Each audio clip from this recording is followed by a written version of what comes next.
ومراسليها في العالم.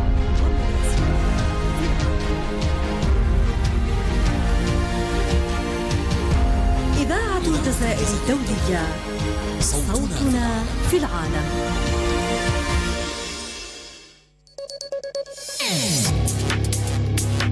استمعوا إلينا لنقل المعلومات من مصادرها الرسمية وتفسير حي للأحداث في حصص تحليلية مميزة.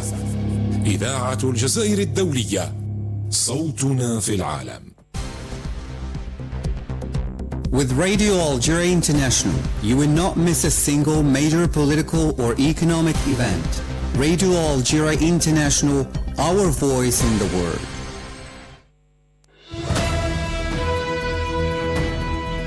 This is the English service of Radio Algeria International. It's time for the news.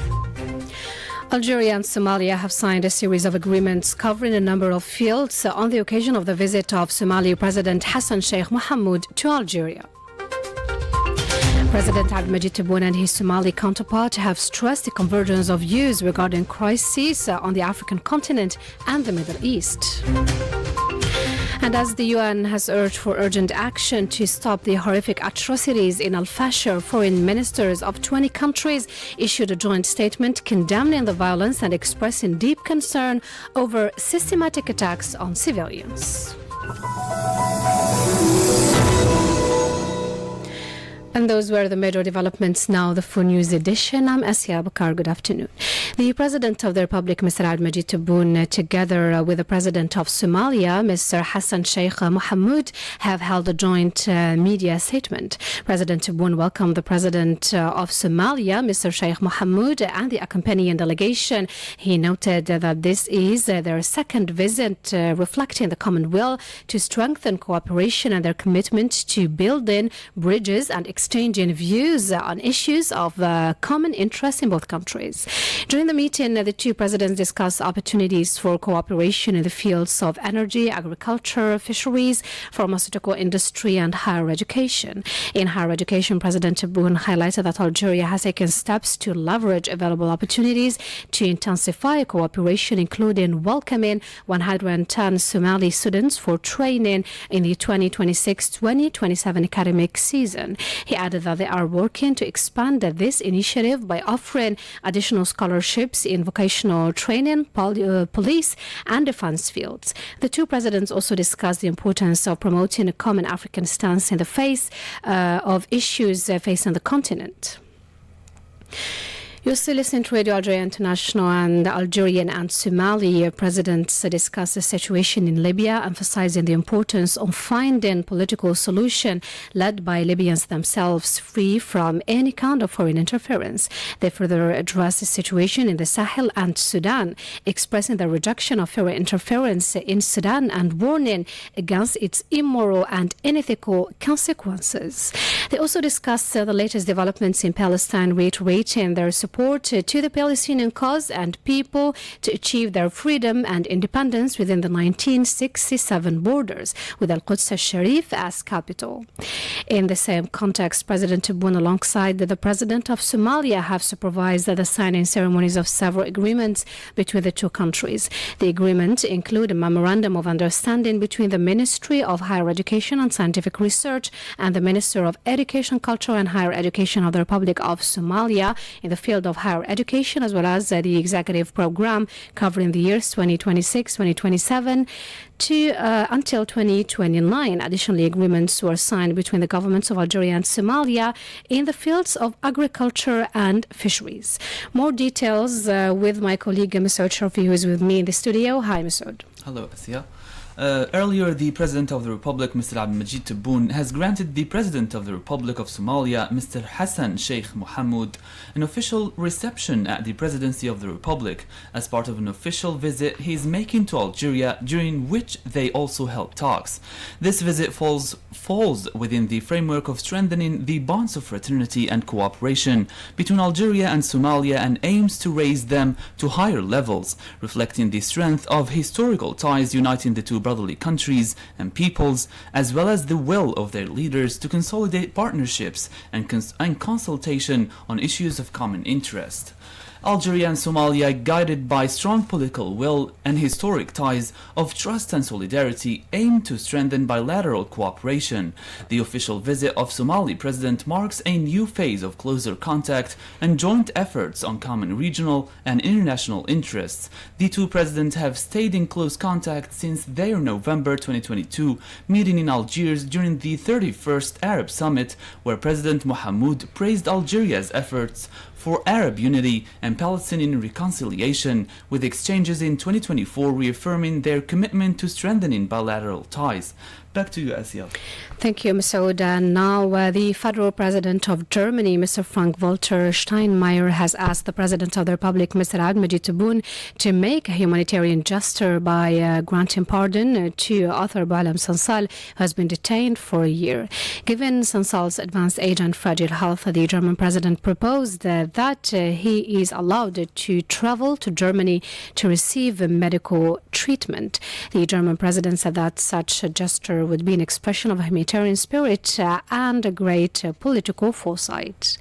You still listen to Radio Algeria International. The Speaker of the Council of the Nation, Mr. Azouz Nasri, has been received by the President of Angola, to whom he handed over a written message from the President of the Republic, Abdelmajid Tebboune.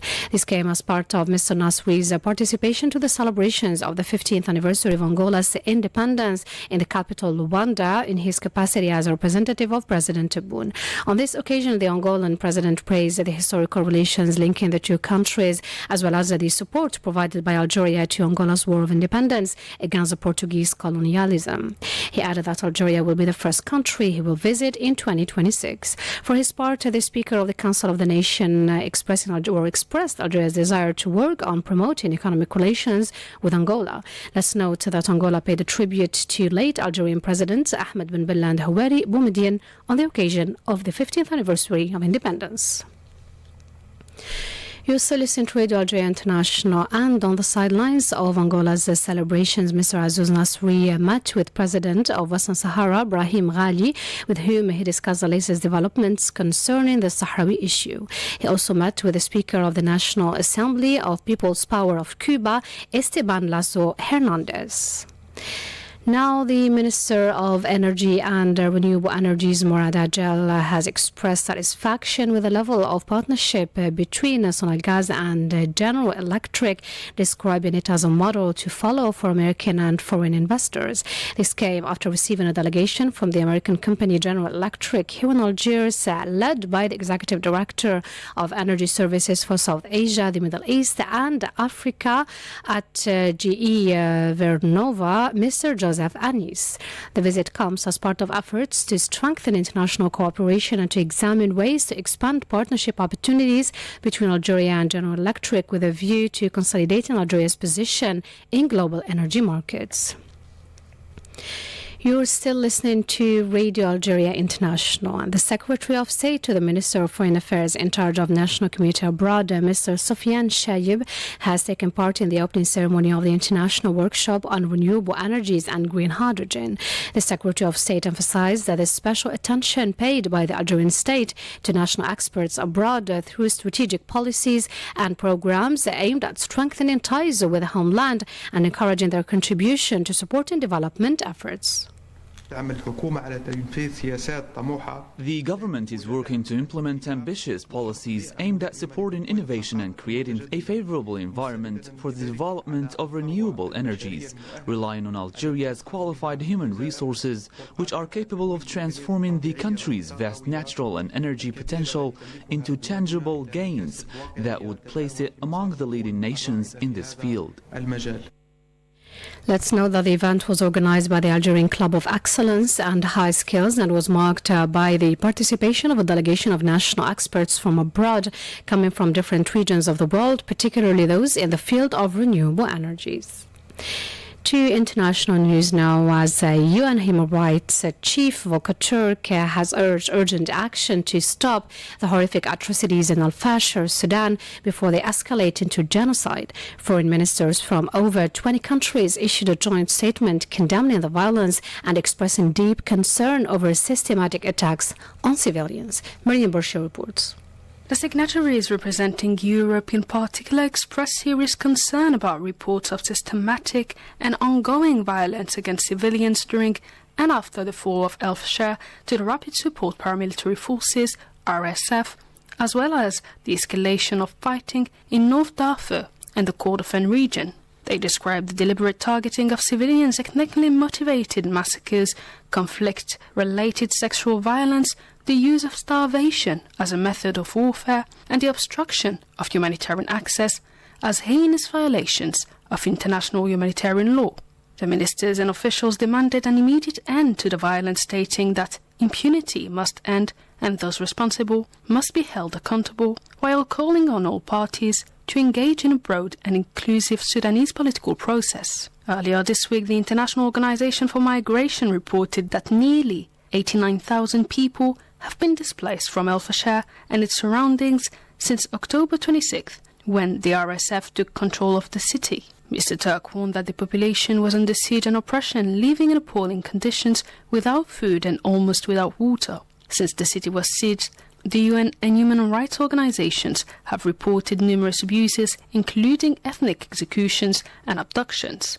The High Commissioner added that he has credible evidence of massacres and expressed deep concern that these atrocities could be repeated in other parts of Sudan. Meanwhile, the International Committee of the Red Cross, ICRC, warned of the collapse of the health system, stating that nearly 80% of medical facilities in areas affected by the conflict are no longer operational. To the Middle East now, several buildings in southern Lebanese towns have been destroyed by Zionist airstrikes, which have intensified in recent days in violation of the ongoing ceasefire. Citing eyewitnesses on site, the warplanes of the Israeli occupation deliberately target the homes of Lebanese people in the southern towns of the country. In addition, the air raids, the Zionist army also uses remote explosions with explosives. This came while the United Nations Interim Force in Lebanon, UNIFIL, said that the ceasefire agreement signed in November 2024 between Lebanon and the Zionist entity after several months of aggression has been violated nearly 7,000 times by the occupation forces. UNIFIL said that the ceasefire was violated all these times between November 2024 and October 2025. Now more details about the Middle East with Massaud Sharfi. In Gaza, 3 people have been killed and 2 others injured, while the bodies of many victims are still under the rubble. Meanwhile, the UNRWA has deemed the number of humanitarian aid trucks entering Gaza insufficient, reporting that of the 600 trucks expected daily under the ceasefire agreement in the enclave, only about 150 actually reach their destination. The executive director of UNRWA Spain, Raquel Marti, reiterated that due to the lack of regular aid deliveries, hundreds of thousands of sick people do not have access to medicine, that there is no drinking water, and because of the tons of waste, garbage and rubble littering the ground in Gaza, diseases and epidemics are spreading among the population. The UN official warned that the Zionist entity is not respecting the points established in the ceasefire, particularly the cessation of firing and killings, recalling that more than 200 people have died in the Gaza Strip since its declaration a month ago. Back to you, Asia. Thank you, Massaud. And Deputy President of the State of Palestine and Deputy Chairman of the Executive Committee of the Palestine Liberation Organization, Hussein al-Sheikh, laid a wreath today at the mausoleum of late leader Yasser Arafat at the presidential headquarters in Ramallah on the 21st anniversary of his passing on behalf of President Mahmoud Abbas. On November 11th, 2004, Arafat died at a French hospital where he was flown to after suffering from a sudden illness following a tight and brutal Israeli military siege of the presidential headquarters in Ramallah.